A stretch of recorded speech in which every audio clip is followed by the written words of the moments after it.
Hello friends, स्वागत है आप सभी का एक बार फिर से स्काईपैड एजू में। फ्रेंड्स, पिछली वीडियो में हमने गुलाम वंश को पढ़ा था और आज हम एक नए इम्पोर्टेंट चैप्टर को पढ़ने जा रहे हैं और इस नए चैप्टर का नाम है खिलजी वंश।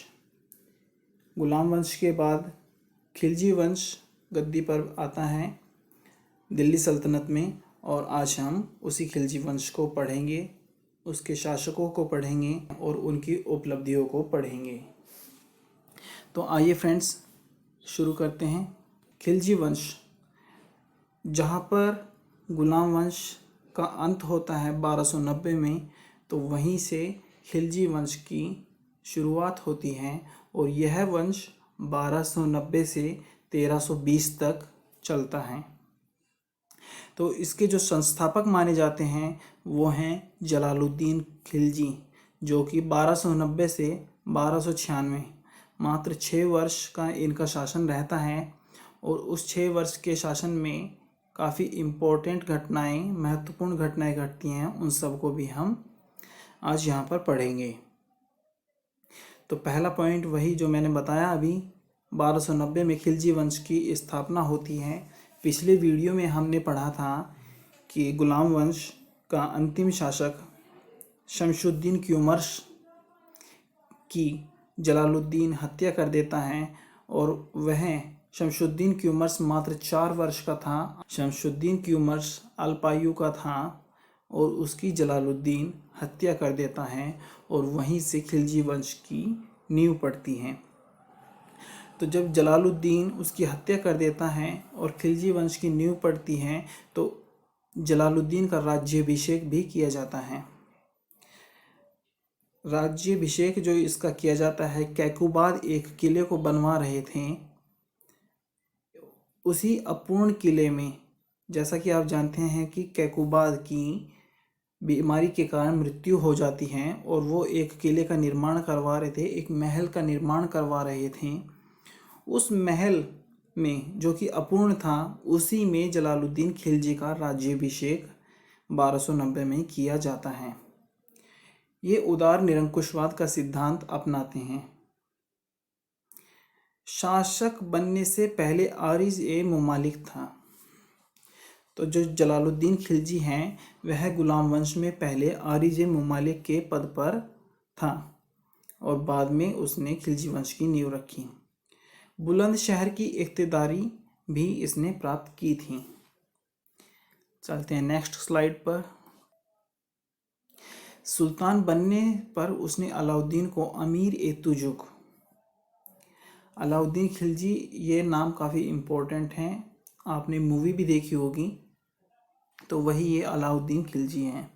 तो सुल्तान बनने के बाद जैसे ही जलालुद्दीन सुल्तान बनता है, उसके बाद अलाउद्दीन को वह अमीर ए तुजुक का पद देता है, अलाउद्दीन को अमीर ए तुजुक का पद प्रदान करता है और साथ ही साथ अपनी पुत्री का विवाह भी अलाउद्दीन के साथ कर देता है।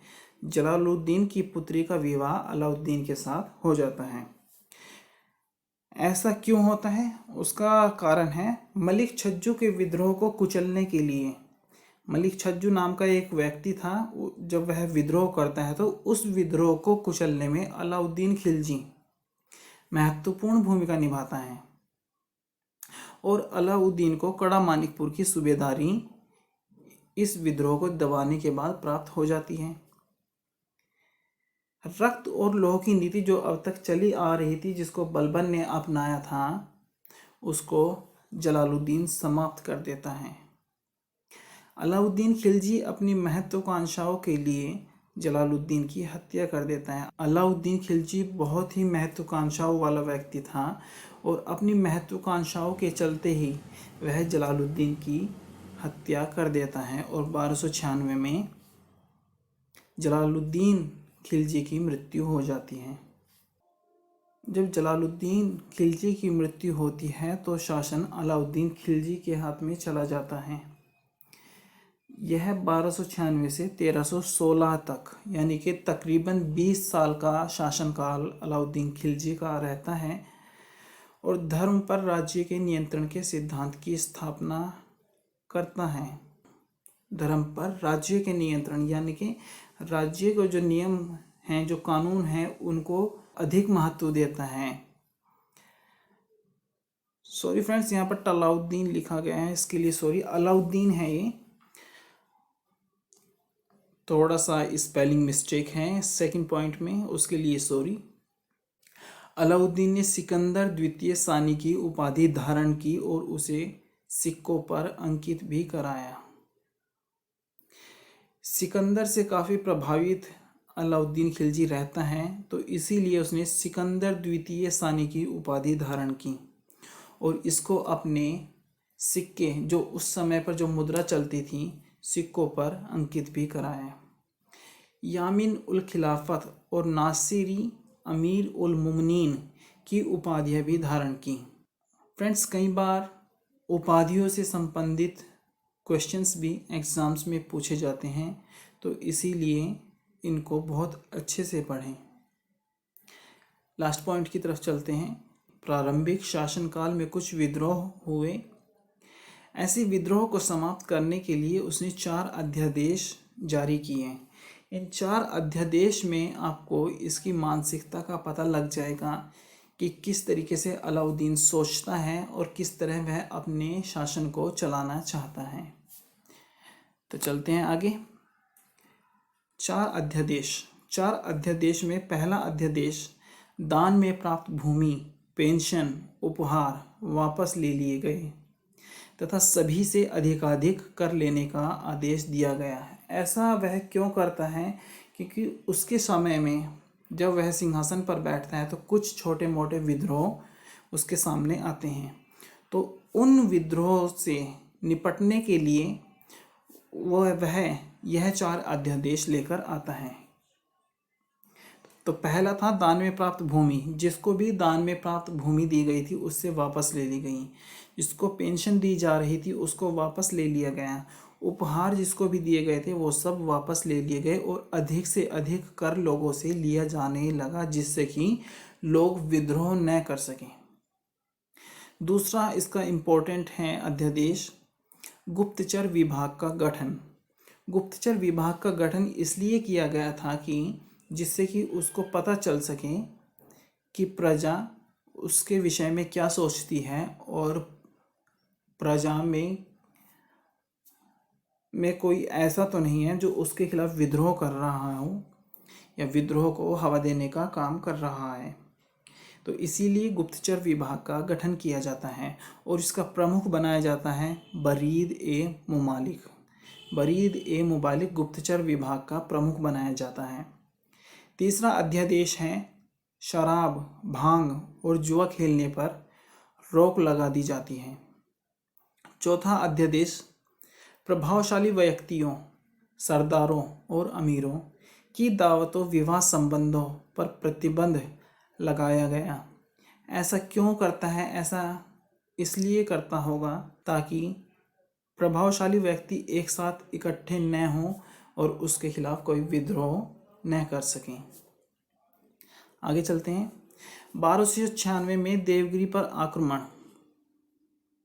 इस आक्रमण के फलस्वरूप रामचंद्र देव प्रति वर्ष एलिचपुर की आय भेजने का वादा करता है। 1296 में अलाउद्दीन आक्रमण करता है देवगिरी पर, और जिसमें कि देवगिरी का जो शासक है रामचंद्र देव, वह एलिचपुर की आय भेजने का वादा करता है। 1303 में क्या होता है कि चित्तौड़ पर आक्रमण। चित्तौड़ क्या है? मेवाड़ की राजधानी चित्तौड़ पर आक्रमण करता है अलाउद्दीन और राणा रतन सिंह की इसी समय मौत हो जाती है, मृत्यु हो जाती है। और उनकी जो रानी है राणा रतन सिंह की, जिनका नाम है रानी पद्मिनी, वह जौहर कर लेती हैं। 1307 में चलते हैं तो अलाउद्दीन देवगिरी पर पुनः आक्रमण करता है। पुनः आक्रमण का कारण उसका यह है कि रामचंद्र देव ने जो वायदा किया था एलिचपुर की आय भेजने का, वह उसमें असफल रहता है 1306 में, और इसीलिए 1307 में अलाउद्दीन देवगिरी पर पुनः आक्रमण करता है। इस आक्रमण का नेतृत्व मलिक काफूर करता है, क्योंकि रामचंद्र देव दिल्ली कर भेजने में विफल रहता है। आगे चलते हैं। रामचंद्र देव पराजित होता है। मलिक काफूर के नेतृत्व में जब सेना जाती है तो रामचंद्र देव वहां पर पराजित होता है और आत्मसमर्पण करता है। अलाउद्दीन उसे राय रायन की उपाधि से नवाजता है। अलाउद्दीन खिलजी रामचंद्र देव को जब रामचंद्र देव समर्पण कर देता है तो उसको राय रायन की उपाधि से नवाजता है। इसी समय वह सुल्तान से 1 लाख सोने का टका, सुल्तान अलाउद्दीन खिलजी उसको 1 लाख सोने का टंका नवसारी जिला देकर उसके राज्य वापस भेज देता है।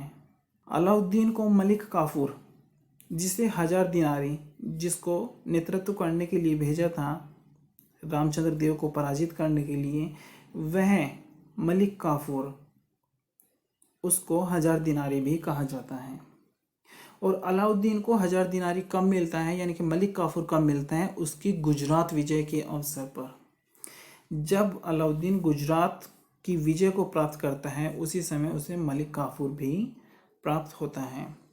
1306 ईस्वी में अलाउद्दीन खिलजी के शासनकाल में दिल्ली सल्तनत और मंगोलों के बीच जो सीमा थी, मंगोलों का डर हमेशा दिल्ली सल्तनत में बना रहता था, तो उस समय जो सीमा थी वह थी सिंधु नदी। एग्ज़ाम में क्वेश्चन पूछा भी गया है कि दिल्ली सल्तनत और मंगोलों के बीच सीमा थी, तो क्या सीमा थी, तो सिंधु नदी वह सीमा थी। सिंधु नदी के उस ओर मंगोल थे और सिंधु नदी से इस ओर दिल्ली सल्तनत। आगे चलते हैं। अलाउद्दीन ने सार्वजनिक वितरण प्रणाली की शुरुआत की। आजकल आपने देखा होगा कि सार्वजनिक वितरण प्रणाली, जिसमें लोगों को सस्ती दरों पर खाद्य पदार्थ, गेहूं, चावल आदि जो दिया जाता है, उसी तरीके की सार्वजनिक वितरण प्रणाली की शुरुआत अलाउद्दीन खिलजी ने की थी। दिल्ली का पहला सुल्तान है जिसने पैमाइश कराकर लगान वसूल करने का कार्य आरंभ किया और इसके लिए एक नए विभाग दीवान ए मुस्तखराज की स्थापना की। एग्जाम्स में आपसे क्वेश्चन पूछा जाएगा कि दीवान ए मुस्तखराज की स्थापना किसने की। दूसरा क्वेश्चन पूछा जाएगा कि पैमाइश कराकर लगान वसूल करने वाला पहला सुल्तान कौन था, तो इसको आप अच्छे से याद कर लेंगे। तीसरे पॉइंट की ओर चलते हैं। उपज का 50% खराज भूमि कर के रूप में वसूलने का निश्चय किया।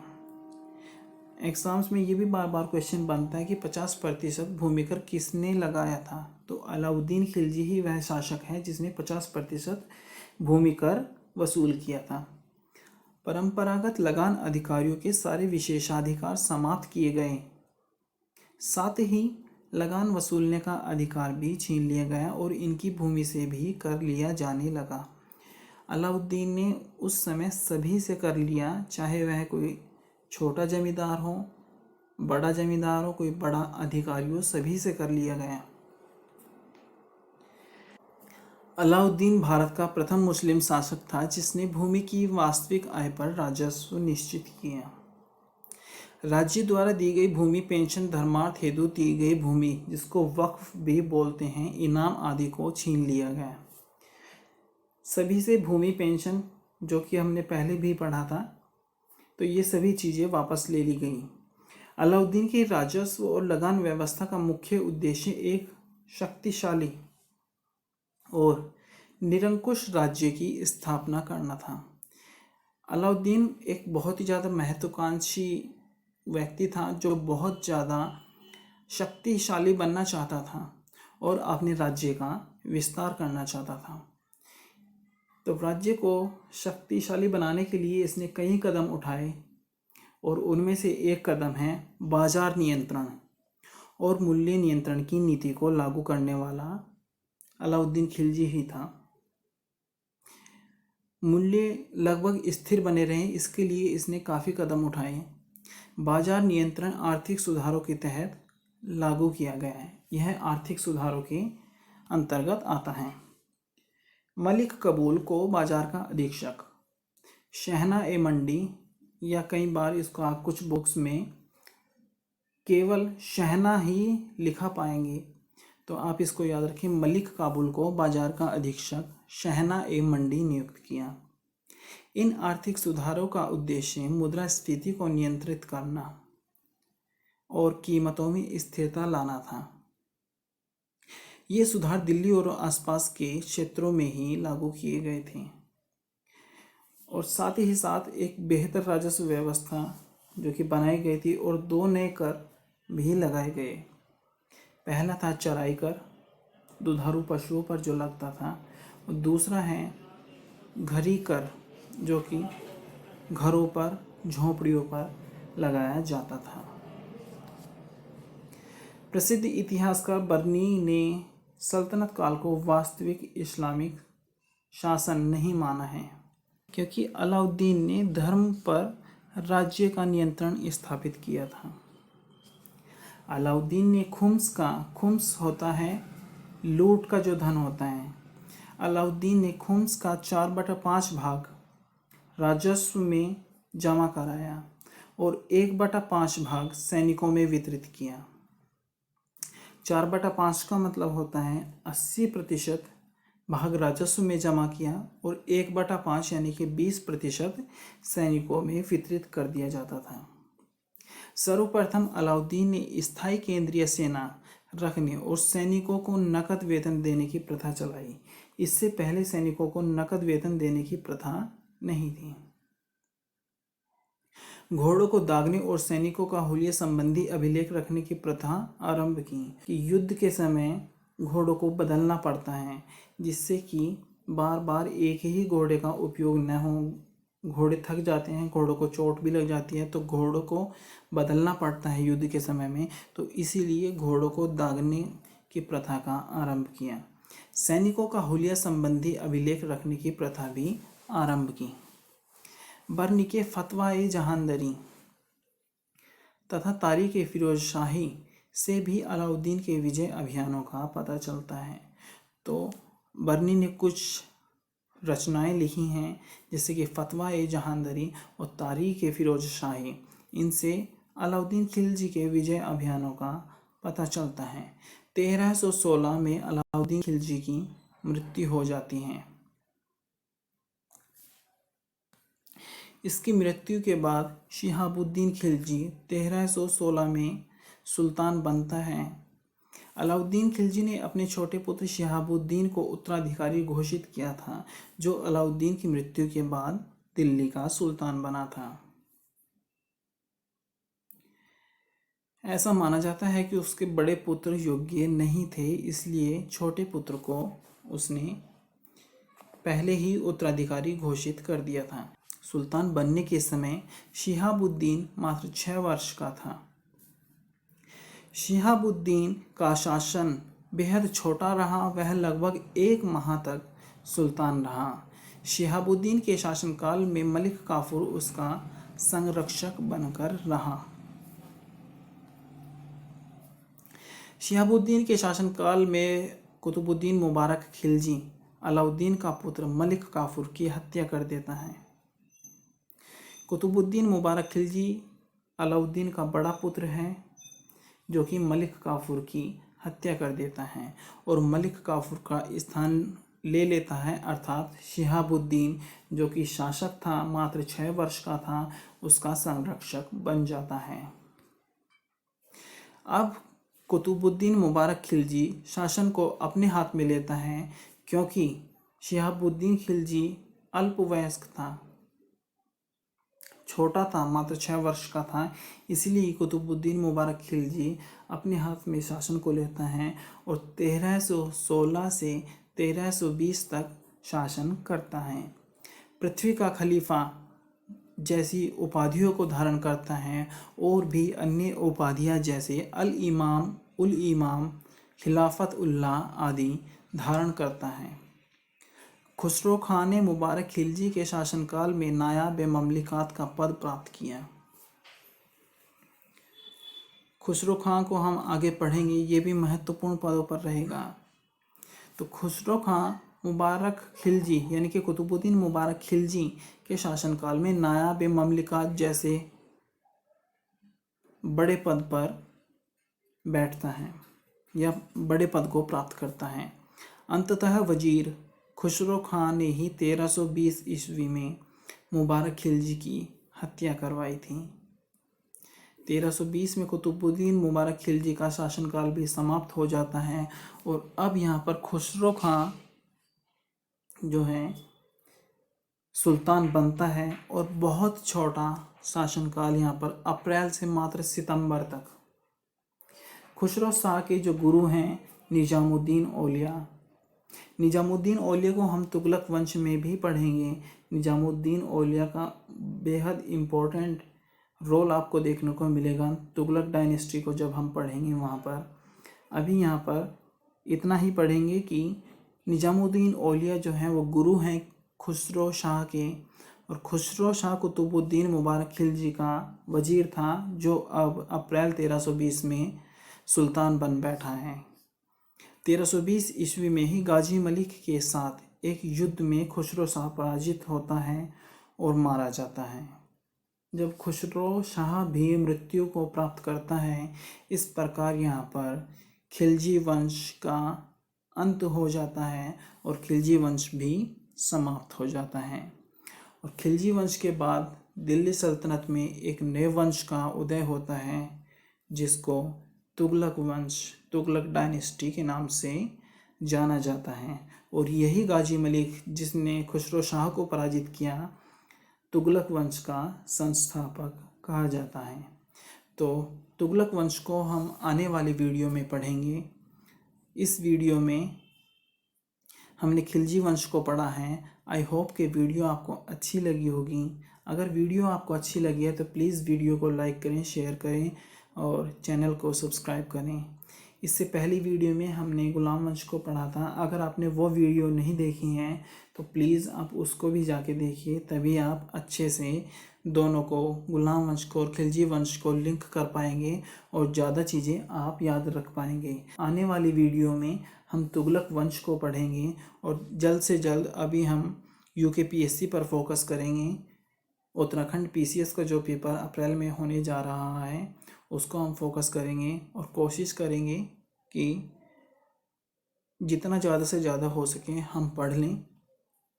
और वीडियो आपको कंटिन्यूअसली मिलेगी यहाँ पर। तो आज की वीडियो में बस इतना ही। अगर आपको इस वीडियो में कहीं भी कोई भी मिस्टेक नज़र आती है तो प्लीज़ आप कमेंट करके मुझे बताएं।